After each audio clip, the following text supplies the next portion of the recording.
Brothers and sisters, Frères et sœurs, il y a 5 ans, aujourd'hui, nous levions la main pour soutenir notre prophète bien-aimé, Russell M. Nelson, en tant que président de l'Église de Jésus-Christ des Saints des Derniers Jours, le porte-parole du Seigneur pour cette époque remarquable de croissance et de révélation. Par son intermédiaire, nous avons reçu de nombreuses invitations et de glorieuses bénédictions nous ont été promises si nous mettons Jésus-Christ, notre Sauveur, au centre de notre vie.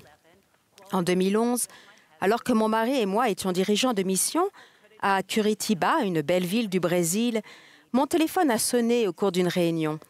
En me dépêchant de couper la sonnerie, j'ai remarqué que l'appel venait de mon père. J'ai quitté la réunion rapidement pour lui répondre. « Bonjour, papa. » Étrangement, sa voix était remplie d'émotion. « Bonjour, Bonnie. Je dois te dire quelque chose. Je suis atteint de la maladie de Charcot. » L'esprit embrumé, je lui ai demandé « Mais qu'est-ce que c'est comme maladie ?» Mon père était déjà en train de me l'expliquer. Mon esprit restera vif, mais mon corps cessera lentement de fonctionner. J'ai senti mon univers basculer lorsque j'ai commencé à réfléchir aux conséquences de cette triste nouvelle. Mais en ce jour inoubliable, c'est sa dernière phrase qui est restée gravée dans mon cœur. Mon père m'a dit avec insistance « Bonnie, témoigne du Christ à chaque occasion qui se présente. » J'ai réfléchi au conseil de mon père et prié à ce sujet. Je me suis souvent demandé si je suivais bien son conseil et si je savais vraiment ce que signifiait témoigner de Jésus-Christ à chaque occasion qui se présente. Il m'est arrivé de rendre témoignage du Christ le premier dimanche du mois. J'ai souvent témoigné des vérités de l'Évangile dans le cadre d'une leçon. Avec hardiesse, j'ai enseigné la vérité et déclaré la divinité du Christ durant ma mission. Pourtant, sa demande m'a beaucoup touchée. C'était comme s'il me disait « Bonnie, ne laisse pas le monde avoir le dessus. Reste fidèle aux alliances que tu as contractées avec le Sauveur. Cherche à recevoir ses bénédictions tous les jours et sois prête à témoigner par l'intermédiaire du Saint-Esprit de son pouvoir et de sa présence dans ta vie. » Nous vivons dans un monde déchu, avec des distractions qui nous tirent vers le bas plutôt qu'elles ne nous élèvent. Tout comme les Néphites dans 3 Néphi 11, nous avons besoin de Jésus-Christ. Pouvez-vous vous imaginer à cette époque parmi des gens qui avaient connu tant de chaos et de destruction? Que ressentiriez-vous si vous entendiez personnellement l'invitation du Sauveur? Levez-vous et venez à moi afin de mettre la main dans mon côté et aussi afin de toucher la marque des clous dans mes mains et dans mes pieds, afin que vous sachiez que je suis le Dieu de toute la terre et que j'ai été mis à mort pour les péchés du monde. » Et il arriva que la multitude s'avança un à un et vit de ses yeux et toucha de ses mains et connut et témoigna. Ces Néphites s'avancèrent avec empressement pour toucher de leurs mains son côté et sentir la marque des clous dans ses pieds, afin de pouvoir témoigner qu'il s'agissait bien du Christ. De même, de nombreux fidèles dont nous étudions les histoires dans le Nouveau Testament cette année attendaient avec impatience la venue du Christ. Alors, ils ont quitté leurs champs, leurs établis et leurs tables pour le suivre, s'attrouper et se presser autour de lui et s'asseoir avec lui. Sommes-nous aussi désireux de voir le Christ que ces multitudes dans les Écritures? Les bénédictions que nous recherchons sont-elles moins importantes que les leurs?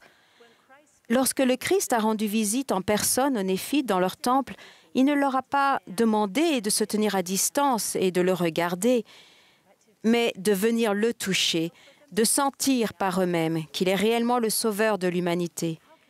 Comment pouvons-nous nous approcher suffisamment pour obtenir un témoignage personnel de Jésus-Christ?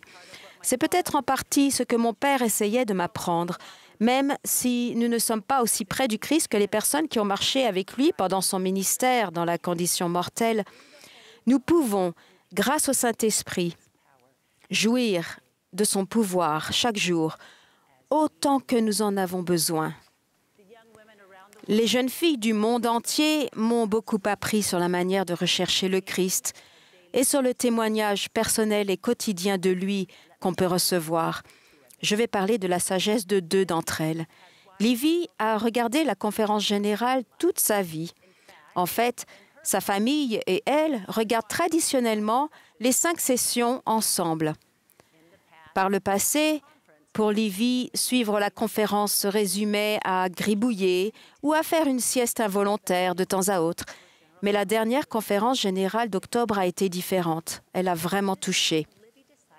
Cette fois-ci, Livy avait décidé d'écouter attentivement. Elle a éteint les notifications sur son téléphone et a pris note des impressions qu'elle recevait de l'Esprit.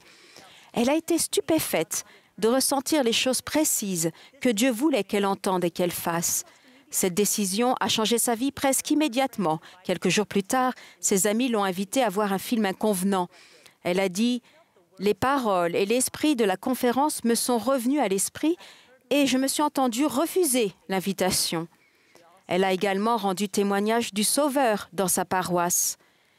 Après cela, elle a déclaré « Ce qui est étonnant, c'est que lorsque je me suis entendue témoigner que Jésus est le Christ, j'ai senti le Saint-Esprit me le confirmer à nouveau. » Livy ne s'est pas contentée de faire acte de présence pendant le week-end de la conférence. Elle a fait l'effort d'écouter de tout son cœur et de tout son esprit et elle y a trouvé le Sauveur. Puis nous avons Maddy. Quand sa famille a cessé d'aller à l'église, Maddy s'est sentie perdue et ne savait pas quoi faire. Elle s'est rendue compte qu'il lui manquait quelque chose d'important. Alors, à l'âge de 13 ans, Maddy a commencé à aller à l'église toute seule. Même si c'était parfois dur et gênant d'être seule, elle savait qu'elle pouvait trouver le Seigneur à l'église et elle voulait être là où il se trouvait. Elle a dit « À l'église, mon âme se sentait chez elle. » Maddy s'est accrochée à l'idée que sa famille était scellée pour l'éternité. Elle a commencé à emmener ses petits frères avec elle à l'église et à étudier les Écritures avec eux à la maison. Sa mère a fini par se joindre à eux. Maddy a parlé à sa mère de son souhait de faire une mission et lui a demandé si elle pouvait se préparer pour l'accompagner au temple. Aujourd'hui, Maddy est au CFM. Elle est missionnaire, elle témoigne du Christ. Son exemple a permis à ses 2 parents de revenir au temple et au Christ. Comme Livy et Maddy, si nous choisissons de rechercher le Christ, l'Esprit rendra témoignage de lui dans de nombreuses situations diverses. Ces témoignages de l'Esprit se produisent lorsque nous jeûnons, prions, faisons preuve de patience et continuons d'aller de l'avant. Nous nous rapprochons du Christ en venant l'adorer fréquemment au temple, en nous repentant tous les jours, en étudiant les Écritures, en allant à l'église et au séminaire, en méditant sur notre bénédiction patriarcale, en recevant dignement les ordonnances et en honorant nos alliances sacrées.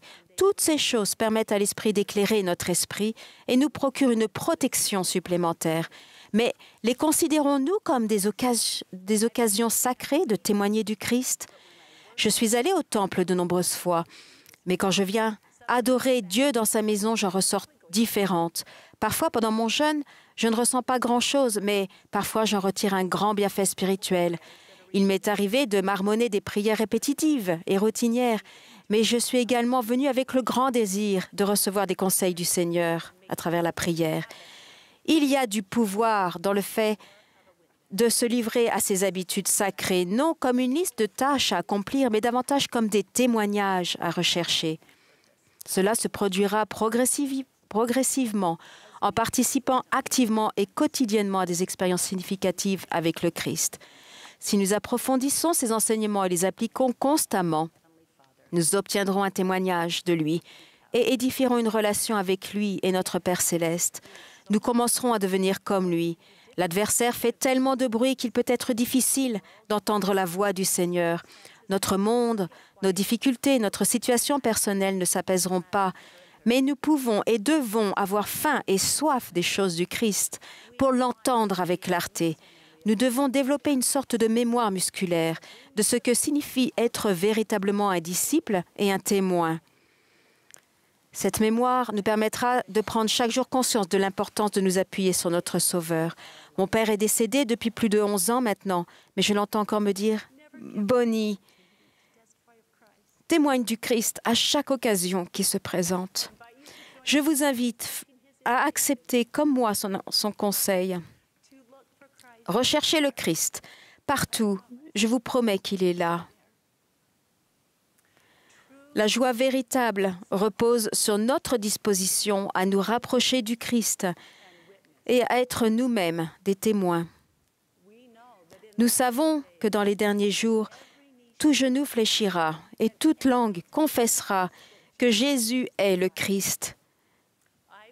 Je prie qu'à partir d'aujourd'hui, ce témoignage soit un élément normal et naturel de notre vie et que nous saisissions chaque occasion qui se présente de témoigner avec joie que Jésus-Christ vit.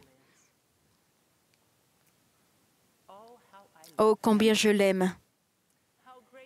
Comme je suis reconnaissante pour son expiation infinie, qui a fait de la vie éternelle une possibilité et de l'immortalité une réalité pour nous tous.